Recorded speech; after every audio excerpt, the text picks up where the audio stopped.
Obsidian electric system and heater and power. So we have awning lights, which are the exterior lights that are located underneath the awning.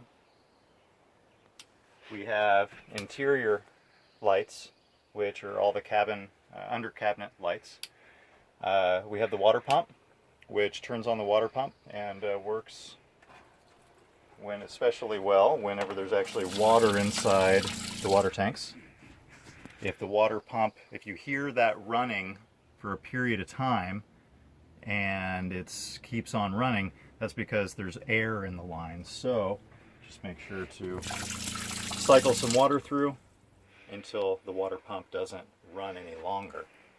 Fridge, you can turn on the fridge, make sure that the fridge is fully closed when it's on, and that the storage clip for the fridge is not engaged. And exterior spotlights. In the middle of the night, if you hear a noise outside and you need to be able to see what's going on outside, just reach around, turn on the exterior spotlights. You have a 360-degree flood of light around the entire vehicle.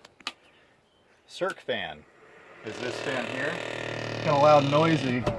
You need to make sure to push to open the circulation fan in order to use it, and then you can turn that right off. And the heater. We'll go ahead and turn the heater on, but we'll let that cycle on, and the heater is located right there. That's the outlet, and the inlet to the heater is right on the other side of the seat base. Make sure not to block that inlet for the heater, otherwise you could run the risk of burning out the heater.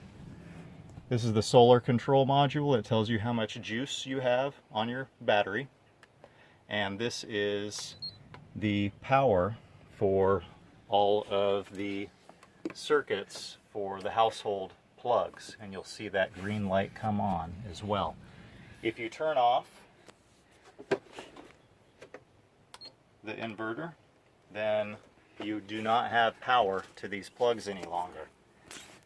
Keep the inverter turned off when you're not using power as much as you can, because it does draw juice from the battery in an idle state. Not a lot, but if you leave it on for 3 days, you're gonna draw a lot of juice out of your battery.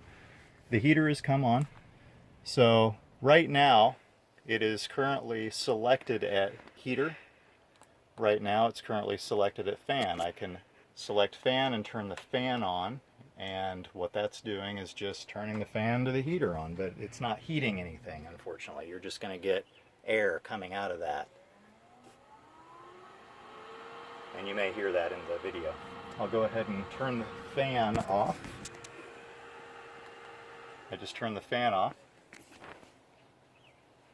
Now I'll show how to turn the heater on. Right now the heater is selected, and I'll turn the heater on.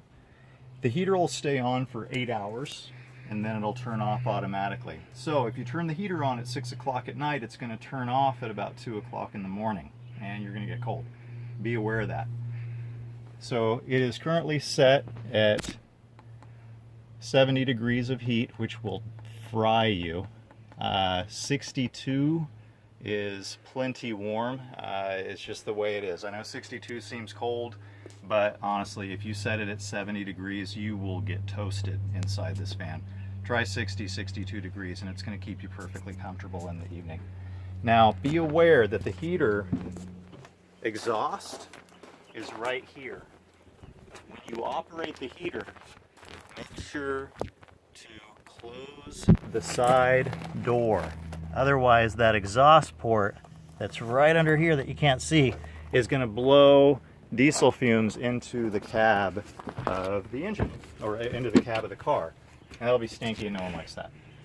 So right now the heater is set at 62, and it has 479 minutes to go, and it's reading that it is 81 degrees inside, which is, about accurate. I'll go ahead and turn the heater off by hitting this button. And now the heater is off, and I'll go ahead and turn this button off as well, which will just completely turn the heater off. And that's it for the control, minus one more item, the awning. awning control, hit the out button. Make sure to check the rear door, that the rear door isn't fully open and that you don't have anything in your way. If you have anything in your way, then the awning can get hung up and it can get damaged, like say an adjoining vehicle, for instance, that I'm about ready to hit. Hit the center button to stop it. Hit the right button to bring the awning back in. It's completely self-supported. You do not want to use it in any kind of winds, and you definitely want to make sure that you do not drive away with it open. Otherwise, you'll destroy the awning. And that's it. Thank you.